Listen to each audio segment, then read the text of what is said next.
Əziz və dəyərli izləyicilər, baxın Qarunu tanıyırsınız. Qarun öz qövmünün hökmdarı olub, zalim, həddi aşan birisi olub, çox varlı olub, kasıbların qəlbini sındıran birisi olub, onların qarşısında mal dövləti ilə, nəsəbi ilə, vəzifəsi ilə fəxr edən bir insan olur, təkəbbürlü bir insan olur. Lakin onun qövmünün aqil insanları, alim, abid insanları görür ona nə tövsiyə edir? Ona deyirlər ki, وَابْتَغِ فِي مَا آتَاكَ اللّٰهُ الدَّارَ الْآخِرَةِ Allahın sənə verdiyi bu nemətlər sayəsində axirət yurduna can at. وَلَا تَنْسَ نَصِيبَكَ مِنَ الدُّنْيَا Dünyadan olan nəsibini də unutma.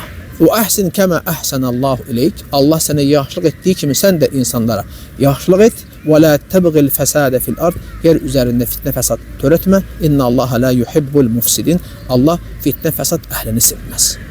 Bəli, dünyadan nəsə gələcəksə, sən bunu Allah deyən kimi səmərəli bir şəkildə xərcləyəcəksən, istifadə edəcəksən. Lakin məqsəd axirət yurduna can atmaqdır.